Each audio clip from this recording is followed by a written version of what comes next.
今日做個豆豉鯪魚。魚切塊，撒鹽醃製3分鐘，細火慢炸，炸到金黃酥脆備用。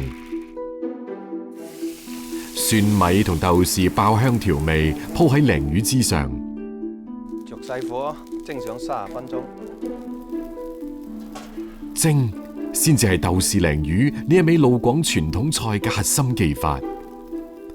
高溫水氣可以將陳年豆豉嘅香味、新鮮鯪魚嘅清甜充分滲透，新鮮嘅魚、陳放嘅豆豉相輔相成。懂得時光嘅珍貴，家常菜先會有歲月嘅悠長。豆豉有點化之功，絕對唔單止僅限於分菜。豆腐係展示豆豉風味轉化功力嘅最佳食材。將山泉水豆腐整成豆腐釀，早就係當地名產。但李兆勇決定做個創新試驗。平時我同埋啲朋友去玩啊，去到人哋鄉下咁，見到人哋整呢個豆豉蒸豆腐，咁啊翻嚟試下啦。乾辣椒做底，鋪厚厚一層豆豉上去，豆腐切4方粒冚面，加水浸過一半豆腐，然後放入鑊裏面蒸。呢道菜咧蒸得越來越好嘅，將豆豉嘅豆豉味咧就入到豆腐爐，就好靚噶啦。好啦，我哋已經蒸咗5個鐘噶啦，好香啊！蒸好嘅豆腐俾豆豉染成棕黑色，淋上麻油，適當調味，拌勻就可以食。視覺有啲似黑暗料理，但味道就出乎意料。豆腐彈牙，辣椒同豆豉刺激味蕾，齋豆腐被蒸出咗香辣味。火焰鵝係順德菜，黃瑤豆豉加入之後轉型升級，更受歡迎。大鵝斬塊飛水，爆香壓碎豆豉，再加鵝肉及醬料翻炒均勻，嚟多樽米酒，酒精受熱蒸騰出嚟，火焰噴濺動人心魄。鵝肉因酒精而變得爛滑鮮嫩，豆豉令鵝肉入味醇厚。黃瑤豆豉聯手順德火焰鵝，成就兩廣一家嘅新傳奇。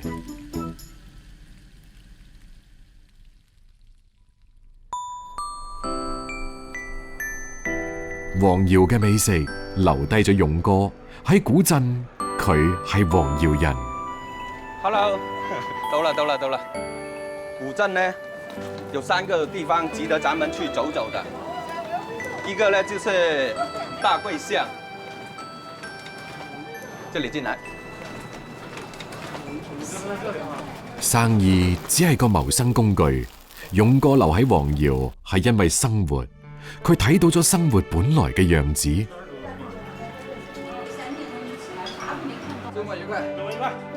嚟到古鎮之後，即係揾到一個好似落腳點咁樣，喺度慢生活，好寫意，將個心境放得好平靜咁去對待每一樣嘢咯。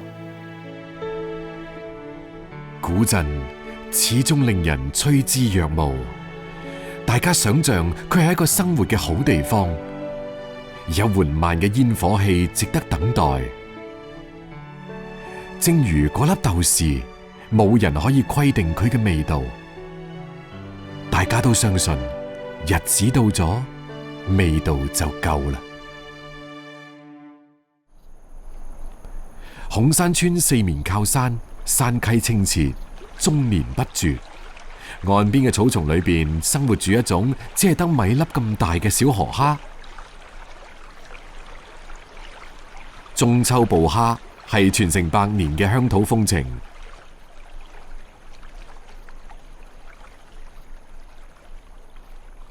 晚飯過後，天幕黑透，鐘偉欽佢哋帶埋簡單嘅工具，開始一場捕蝦大戰。少了好多，以前隨便鏟鏟的好多，隨便鏟鏟的2、3斤，現在好少，冇弄。伯父鐘志強成為鐘偉鑫嘅親密戰友。冇草嗰種植物都產唔會，一般都有草嘅地方，啊，嗰個水流冇個擠嘅地方，啊，嗰度草嗰度流。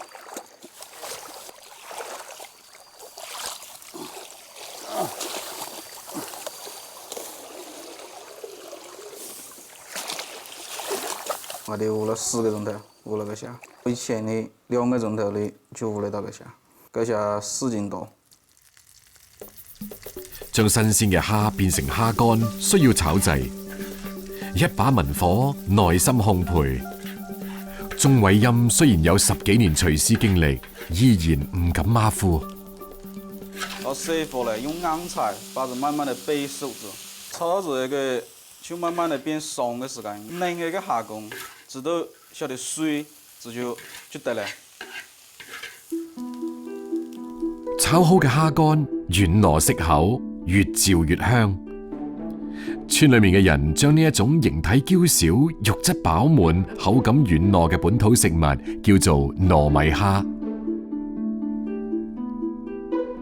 蝦醬係糯米蝦嘅另一種歸宿，呢個係客家人流傳幾百年嘅食物儲存保鮮之法。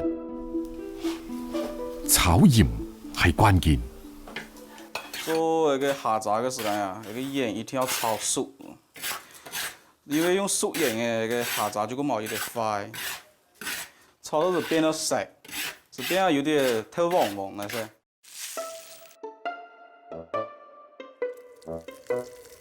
我累到看唔到個蝦公嘅形狀噻，咁就算可以噻。中磨成泥嘅鮮蝦入屏封裝之前，仲有最後一個關鍵嘅步驟。這個呢，因為啲本地嘅高土嘅米酒，1斤蝦公就要下2兩酒，塞下一個鋁箔嘅鹽，再倒入去個蝦炸裡面。蝦炸就放入灶頭上，等住發酵。客家人嘅廚房，度度都係時間沉澱嘅智慧。蝦泥因為灶台提供嘅溫度常年保持溫暖，蛋白質喺微生物嘅作用下持續分解，更易於人體吸收。酒精起到咗保護層嘅作用，隔絕殺死細菌，等蝦肉靜靜發酵，濃縮時間嘅精華。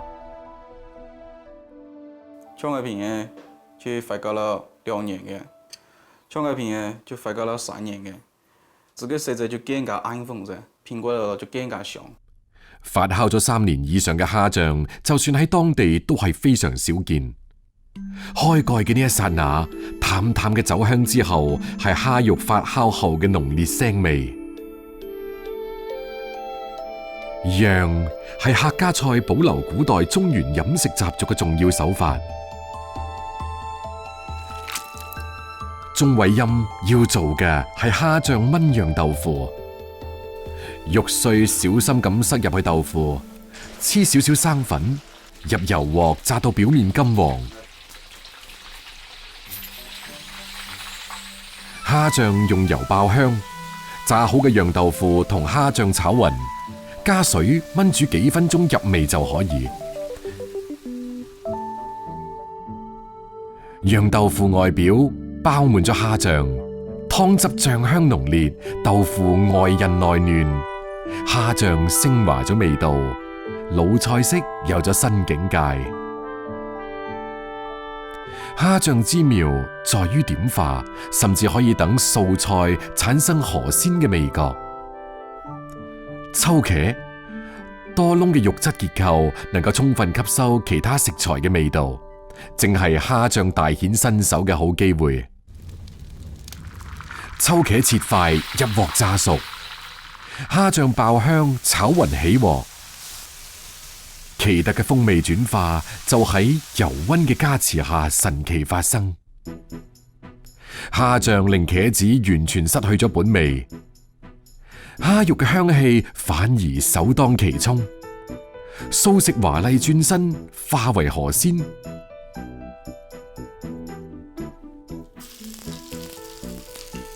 而鐘偉欽最中意嘅食法反而好簡單，蝦醬撈飯，2羹蝦醬同新鮮辣椒爆香，冚喺白飯上，更加能夠凸顯本真味道。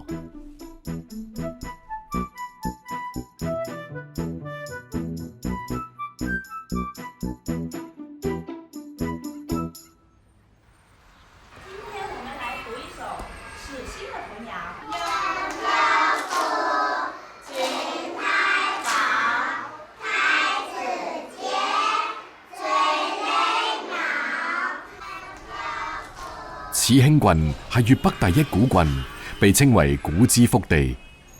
三國吳永安6年春設定始興縣，此地興旺，周而復始，故名始興。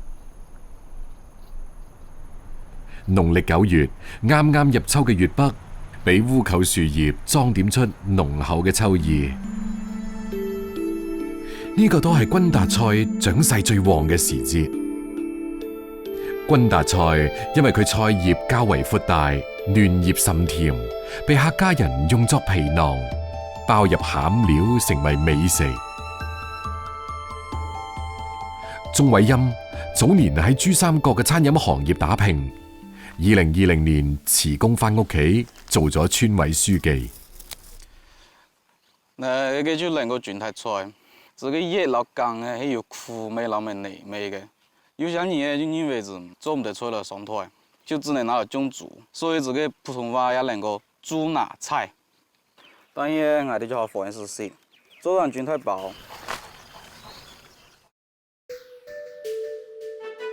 重陽敬老嘅習慣濃縮喺君達菜包之中，瘦肉、蘿蔔、芋頭、冬菇同蝦米分別炒熟炒香，攪拌均勻。君達菜葉飛水去除澀味，過冷河待用。過冷水就比較脆嫩啦，就唔得那個黃。混合好嘅餡料包入菜葉裏邊，就成為始興客家傳統名菜君達包。其他調料就唔使放水，等下燜好之後就直接調呢就食。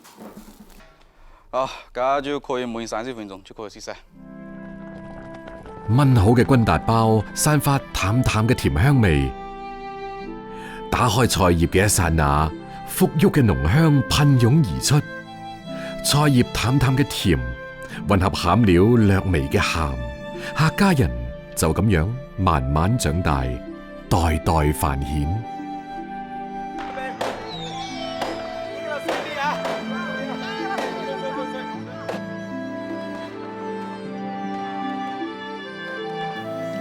哇，唔多。